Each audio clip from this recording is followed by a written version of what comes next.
Good morning, my dear friends. I hope you all are doing good. I am Prashant Mahwani and I warmly welcome all of you to Study IQ. Let's see what we have got in the Hindu today. But before that, a very special day and a very special positive start. Sometimes all you need is a little splash of color. And today is the right moment. Submerge yourself in color. Let the canvas of your life be splashed with new and rare colors. Enjoy your Holi. Happy Holi to all my dear friends. And you know that great Holi sales are on at present. They are going to end tomorrow. You are getting huge discount on our pen drive and tablet courses. So make sure you check out StudyIQ.com and make the most out of this Holi sale that is going on. With this, the first editorial that we have is pertaining to Kabul Process. This Kabul Process basically is a 2-day security conference that took place back in Kabul in Afghanistan, and 20 countries were part of this Kabul Process. And one of the most interesting thing, the reason why we find this particular item, this Kabul Process and things associated with it as an editorial in today's Hindu newspaper, is because of course when it comes to Kabul, when it comes to Afghanistan, India is a stakeholder. You know, we have always supported, and we are even today supporting Afghanistan. We are not supporting it with weapons. Of course, we are providing helicopters, but our main role in Afghanistan is about development, building their capacity. We have built their parliament building, this Salma Dam, or India-Afghanistan or Afghanistan-India Friendship Dam, and we are providing hospital facilities and other things, etc. We have talked about this sort of things, and this is just a revision, all those things that I have said so far.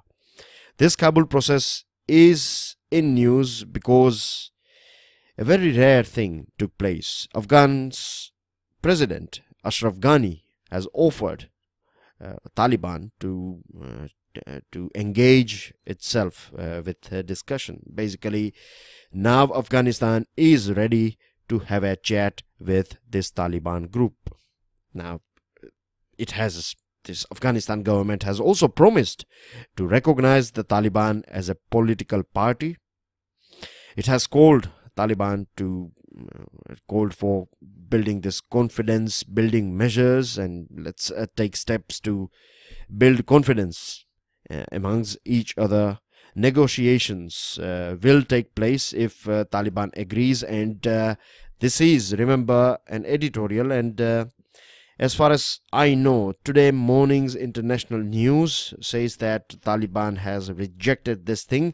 Then as well, I have to confirm it was just a line that I read, but I was not having enough time to go through that whole article because of this Hindu analysis. But of course, we will come to know about it maybe today, and maybe tomorrow. This news will become ripe, and we will come to know about the stand taken by, or you can say the decision of this Taliban group. If Taliban is okay, as per this offer of Ashraf Ghani, if Taliban is okay to engage itself with discussion with this government of Afghanistan, then it can open an office in Kabul. Negotiators and leaders will be provided with passports as well, right? And these passports, they can, with the help of these passports, they can travel to different parts of the world and can present their views, and they can discuss with other governments as well their stand. The other thing is, Afghanistan has also said that you have to recognize the constitution, right? You cannot outrightly reject things, but he has also said that views and proposals that are presented by Taliban will be considered as well. It's not that if they accept this constitution and the government, that means they are just going to be as a sidekick. No, their views will be taken on board as well. Their proposals will be considered, but they have to recognize this Kabul regime and constitution.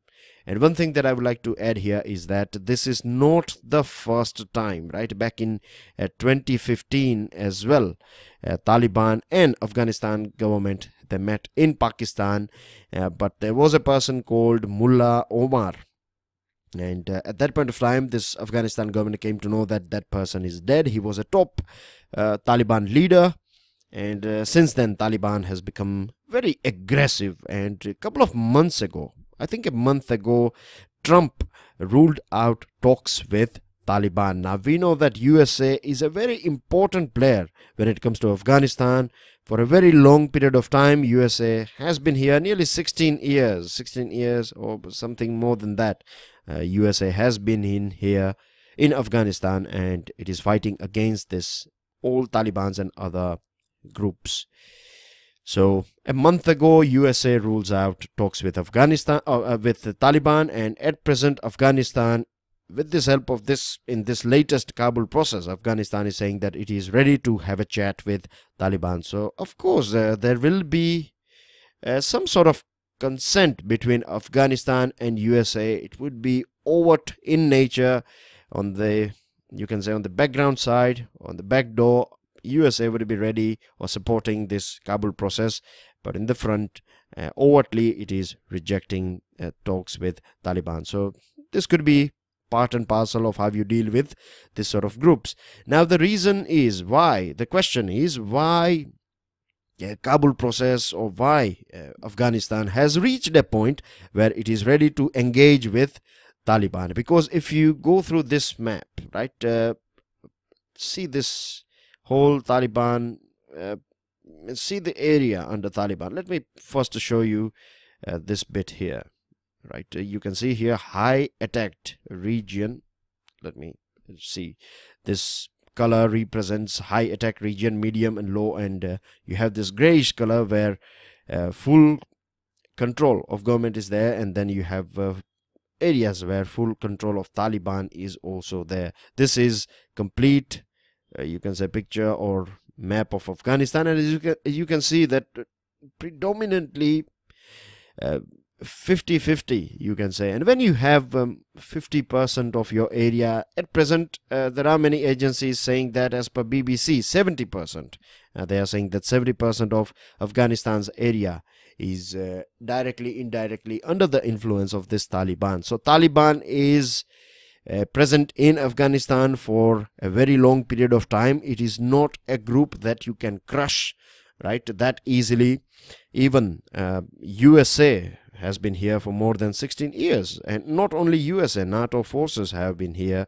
And if you are not able to kill this Afghanistan, this Taliban people in Afghanistan, then of course you can understand that this is not a physical force against whom we are fighting, isn't it? This is more about it is ideology that we have to fight, or it is the ideology that you have to destroy, because it is purely a mind game. Radicalization is something that takes place right in the mind, and not, it is not something that you can get rid of with your gun. So Afghanistan government is helplessly watching the spread of Taliban, and at present we are also seeing that eastern region are under Islamic State. And one thing that I would like to add here is that USA's credit, right, when it comes to image of USA, it is not that good. USA is, even today, it has provided this thing, the government might be supporting, but the people, generally speaking, they don't trust USA that much. I believe a country like India, a country who has never interfered with, when I say never interfered, I mean to say that positively, that we don't interfere in someone else's internal matters. We believe in peace, and in this portion, in Afghanistan, right, or in Muslim world, I can say Islamic world, the reputation of India is quite good. India itself is a country where you have second largest population of Muslims after Indonesia. So India has that potential, because they can trust us, right? Even the Taliban, it won't be that difficult for us to win the trust of Taliban and bring them on board. But we have to keep in mind this Pakistan as well, and then you can use USA to reign in Pakistan. So this is something that can be done, and we are doing it. We have winning the hearts and minds of the people of Afghanistan by building all this developmental assistance. That's everything in this editorial. With this, we reach a very interesting article, reducing the carbon footprint. Now we find articles that talk about climate change, but this one is providing a solution. Very interesting. This is the reason why I have termed this article as a, you can say, a out of the box sort of article. Now the thing is, we know this growth of climate change. We have seen this natural disasters, their frequency, their intensity going up day by day. Droughts and floods. We are seeing change in, means too much of air pollution is there, and species are dying, and many other things are going on, isn't it, because of this climate change. So what can be done about it? We can set up this emissions trading scheme, right? Very interesting. ETS. Now what this ETS is all about? ETS is a market-based mechanism where a cap is set on the amount of carbon dioxide or other greenhouse gases that can be emitted by covered entities. If you want me to break this thing down or make it a bit more simple for you guys, basically you will come out with a cap. You will say that you can, say for example a particular factory, and here this article provides you one example as well. See this one. Imagine that X emits 120 tons of carbon per annum. Let's take X as a factory. Every year it emits 120 tons of carbon. It could be greenhouse gas or any other gas that is at the end of the day exacerbating this climate change. So the ETS can set up a cap of 100 ton, and just in case this year, say for example, if this company or factory X has emitted 90 ton of carbon, then 10 ton it can use it as, you can say, it can be there in its basket. So next year, just in case if it crosses 110, then that 10 can be used, and anything about, if you cross your this benchmark that is set up by this ETS, then you have to pay money, right? You have to pay some sort of penalty and things like that, and this money will be used for making the world a bit more green and clean. When I say clean, I mean to say in terms of this carbon emission and things like that, or research and development and other things. These are the things that we can apply here, right? It is matter of our common understanding, of course not discussed in this article. So this ETS is a very interesting thing, right? It is market-based mechanism. You can set up a cap, and this will be set up by a separate and independent regulatory authority, and it should be free from political interference. This is the most important thing. If we are going to set up an umpire, then this umpire should have all the powers.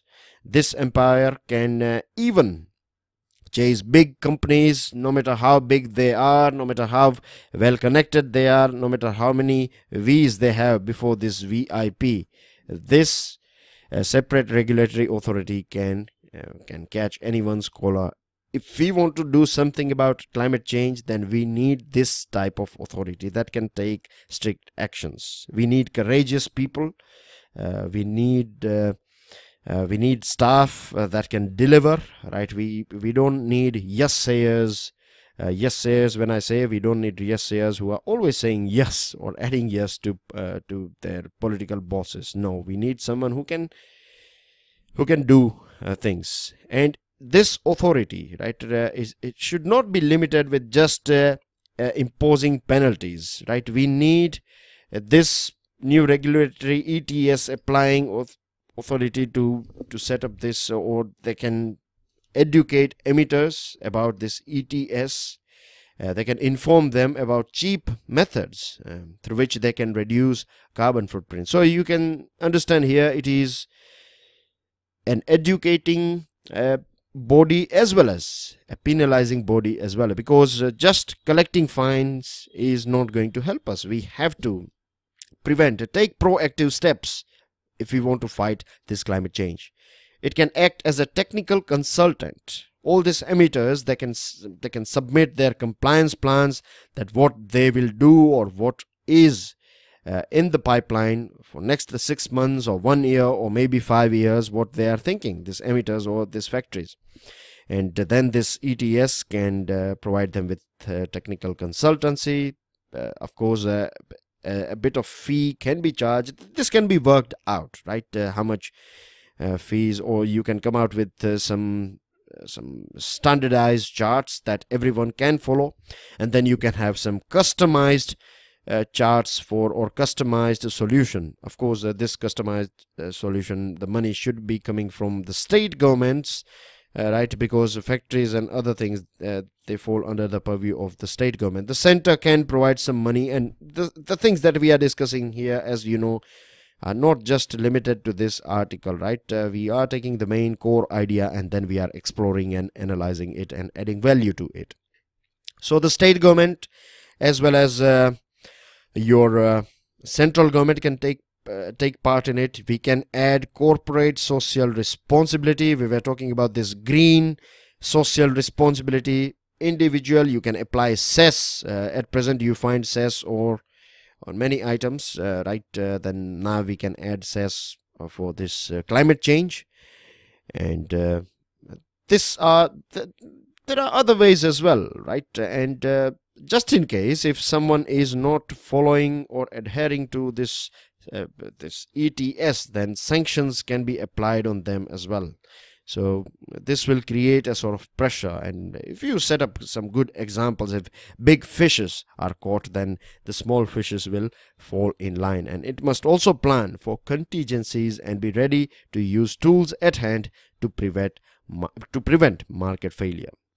Now, we were talking about how we can apply this thing in a country like India, where we have this wide, you can say, versatility, right? In some parts you have extra carbon emission, in some parts they are clean and green. So let's take example of Delhi. In Delhi, commercial sector, right, they contribute 30% of city's total carbon emission.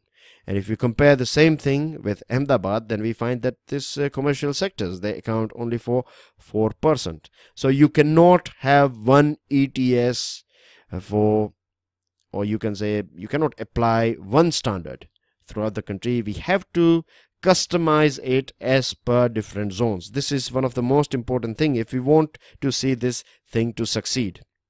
So customization is the key, and you can apply this penalties and other things in Delhi for this carbon emitters, but setting up specialized branches here in Ahmedabad looking for this, just for this commercial sector, is going to be unreasonable, as well as it is going to be unviable when it comes to administrative costs and things like that. So I hope this thing is clear. Customization is the key. Then this article is talking about a safety valve trigger. It is talking about market stability reserve and banking and things like that. There are other ideas as well that you can add here, but at the end of the day, what we have talked about is this proactive as well as reactive, both things, and the mix of both will help us to fight this climate change. This one is about this buoyant, again, it is about the GDP numbers, the good GDP numbers. Yesterday, you remember I provided you this picture. It was a news piece, and today we find editorial on this subject. Now the thing is, the latest economic data from Central Statistic Office, you can find this type of MCQ, that GDP data is released by Central Statistic Office or Finance Ministry, and you know, they can give you this type of options, or RBI, and it is very easy, right? That if we don't pay attention to detail, then it is very, you can say, easy to fall into this trap. So remember, this data, right, are released by this Central Statistics Office.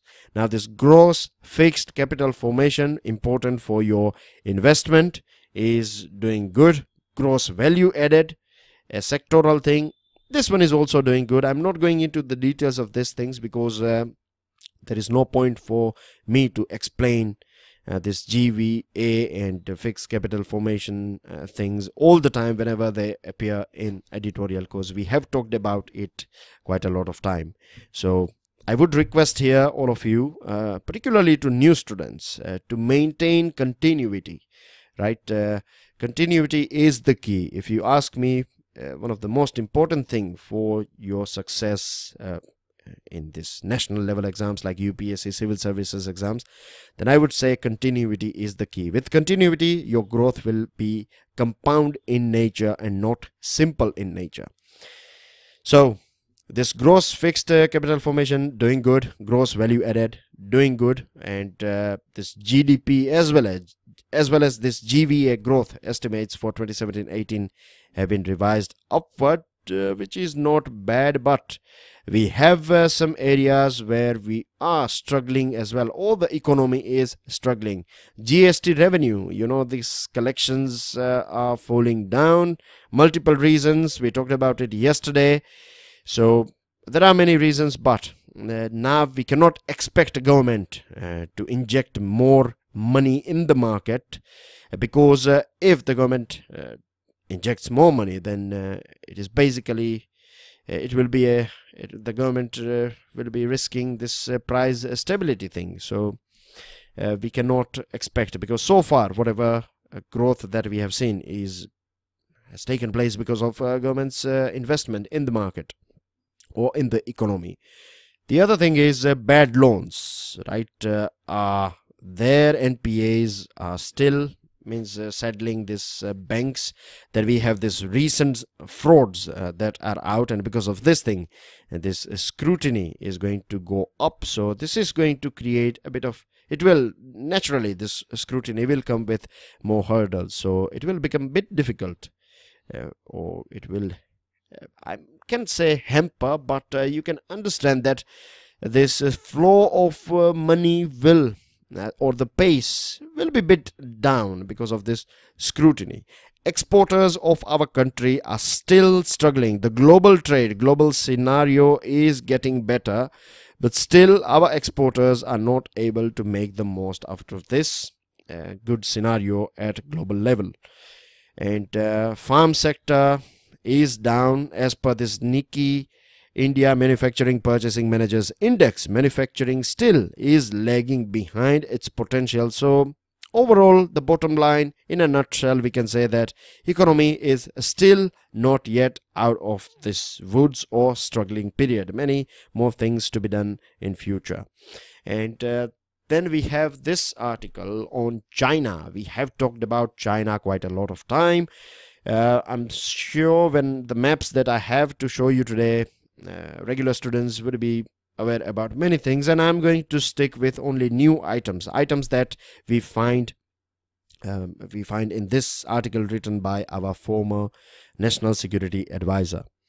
So I'm going to refrain myself from repeating things. We are going to discuss new items that you find in this article, right?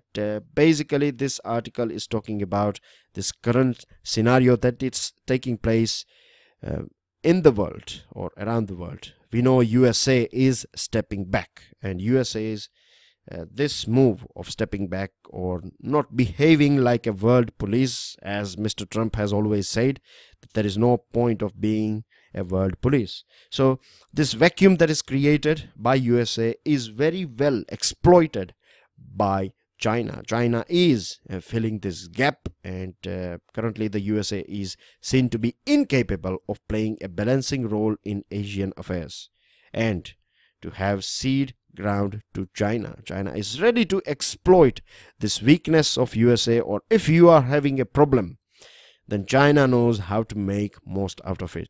China appears unrivaled in Asia at present, given its military might and economic power. In Asia, if we talk about not even Japan, it is only India, right? Only India that has capacity. I'm not saying India can, not India can, or basically when I'm saying India, I'm saying that at present, even though if we are not able to corner China, we have that potential in us that we can keep or try to, if if we can't keep a complete cap on China, at least we can reduce their speed. This is something that is in, or this is something that India is capable of. So keep this thing in mind, a very important point here. And beginning to set the rules, this China, right, it has started using, or you can say they do what they think is right for them and in their interest. This is how China is rolling at present. Now, if you see this picture here on your screen, you see this South China Sea portion, right? This whole area is claimed by China. This whole area, can you imagine this red portion that you can see? China has been, even this international order has been rejected by China. China is, or not is, in fact, it has created military outpost in this South China Sea. Spratly Islands have been transformed into a major, you can say, stage for military maneuver. And even USA, right? The USA used to be here. USA used to send its, submarines and aircraft carriers, and for a very long period of time. Even today as well, this Strait of Malacca protection is provided by USA, but USA seems incapable. Even USA cannot stop China in South China Sea at present. And you know, this 19th Communist Party Congress, we were talking about this Xi Jinping and how he has become a core leader and he is going to stay after 2023. We talked about that if Xi is going to be here, then this you can say China's demeanor is going to be a bit more aggressive, isn't it, or assertive.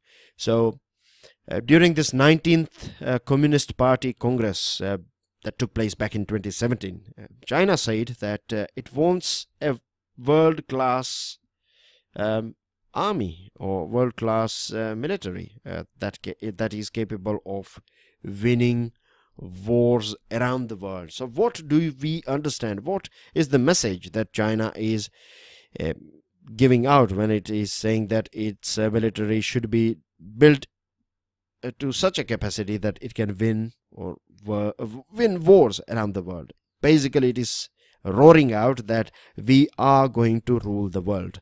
Then you have Indian Ocean, and this string of pearls and other things. Indian Ocean is important for this oil shipping, and of course very important for our trade, right? International trade for our country. India, as you can see, is at a very strategic place when it comes to Indian Ocean. And recently the things going on in Maldives, and one thing that I would like to add here, which is new, is that China is going to set up a joint ocean observatory or observation station in Maldives, right? It is going to set up a joint ocean observation station in Maldives, and from here, right, with the help of this observation station, China can keep an eye on all these shipping lanes in Western Indian Ocean. We know that the first China's, you can say, military outpost is this one. Overseas military outpost is this Djibouti, but now it is also going to build this thing in Gwadar. So of course China, it is expanding, and at present no one can stop it. India, as I told you, is the only country in Asia that can slow down its pace, but completely stopping China is something that I don't think so is in the hands of our country yet, because there are many problems in our country. There are many issues. We have some strengths, but we have some weaknesses as well, and this is the reason why we cannot do it. And this is the reason why we need each and every person to pay right tax. And when we will start contributing, if every single person in our country, just imagine, right, if everyone is concerned about India, and if everyone is doing everything they can, right, genuinely supporting the government, no matter which party is ruling, right, if we are for the constitution and if everyone is falling in line, then we can become the strongest nation in the world in no time. That's everything that we have got in editorial pages. Very important news. Let me tell you that you will find editorials, articles on this item. and it is about this Union Cabinet's decision. It has approved this introduction of Fugitive Economic Offenders Bill 2018. Special video lecture on this thing is available. Check out our YouTube channel, you will find it. And with this Fugitive Economic Offender Bill, the main important thing is this: government can seize all domestic assets of this fugitive. Once you are declared fugitive, then government can seize all domestic assets as well as foreign asset as well. And the cabinet has approved the setting up of this National Financial Reporting Authority, and you have this nuts and bolts regarding it. The proposed law seeks to bring to book economic offenders who have fled the country, applicable in 100 crore plus cases. The proposed law will apply to new and all cases of persons who have fled the country to evade persecution, and all assets of an offender fleeing the country, not just proceeds of crime. Remember this thing. It's not that if you have just taken, say for example, 200 crore from the bank, so property worth 200 crore or whatever you have bought with the help of this 200 crore will be seized. No, everything, right? Even something that belongs to your grandfather gave it to you then as well, that money, that asset will be seized by the government. So this is going to be a very serious thing for these fugitives.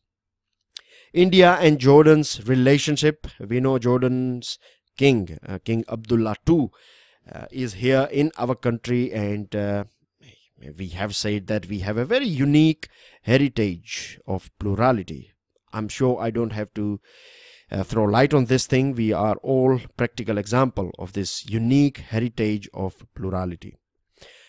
Prime Minister has clarified this thing, and this is very important for every one of us to understand, right? What people think is that when we talk about terrorism, it is only the Muslims that are terrorists. This is not right at all. No religious person is, you can call a person, technically speaking, right? You can wear a Muslim attire, right? But that does not mean you become Muslim. You can wear, you can have a tika on your forehead, but that does not mean you are Hindu. Are we really following the things that are preached by our religious gurus? This is the question that we have to ask. But I can understand that there are many other things that we have to do or we are doing, and because of this thing it is not possible for us to strictly follow the things that are given in the codes or these codes that we find in the books. But at least if you are walking down the street and if you see a nail or a piece of glass, right, and if you are picking up, this is my personal view I'm sharing, if you are picking up that piece of glass or nail and throwing that thing in at a right place in a bin or something so that no one gets hurt, right, this itself is enough to prove that you are kind enough, you are religious enough. So terrorism is a thing that has no religion, right?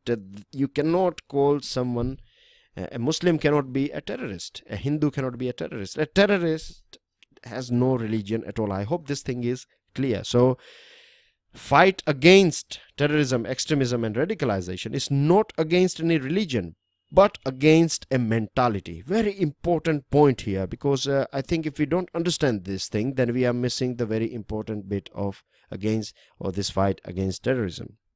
India and Jordan. Jordan is a very modern Islamic country. The person that you can see on your screen, King Abdullah, is the 42nd.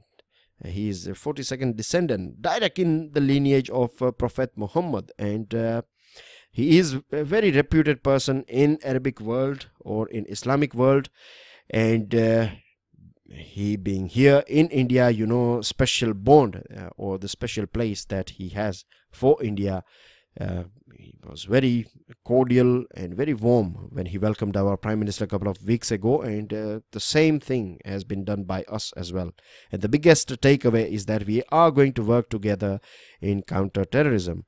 And Jordan is having a very good, you can say, intelligence agency, and we can learn from them as well. And then Prime Minister talked about this Ganga Jamuni Sanskriti, culture of confluence. Again, a very important topic in itself. You have this SBI, ICICI banks. They have hiked this lending rates, MCLR, right? MCLR basically is the benchmark rate at which all the loan rates are linked. So it's gone up, and because of this thing, the loans are going to become a bit dearer or expensive. United Nations spotlight this energy management center and autonomous institution under the Kerala government is recognized by this Global Status Report 2017. Global Status Report is released by UNEP, important for your MCQ. Keep this thing in mind. Russian President Vladimir Putin has unveiled a new nuclear weapon. He has said that now they are capable, or their nuclear weapons can hit any point in the world, and they cannot be intercepted. And he has also said that anyone attacking Russian allies will be taken as a nuclear attack on Russia. A nuclear attack on any Moscow's allies will be taken as nuclear attack on Russia. And then you have this radio spectrometer in Austria. It has detected this waves, the first stars, right, when they were born after this Big Bang. So this is considered as one of the biggest breakthrough after this gravitational wave. So very important article. You will find this one in the last page of today's Hindu. Please go through it, right? And we will talk about it in this science and tech portion this Sunday in detail. I will provide bits and pieces regarding it. And then you have this African Mona Lisa, right? It has fetched, this painting was sold for £1.2 million in London auction. African Mona Lisa, a big thing here. And I have 2 questions for you, and that's everything. And as I told you, make sure, right, that you submerge yourself in colors. Enjoy your Holi, do play it safely, and save water, but make the most out of it. And I will see you all soon. Jai Hind.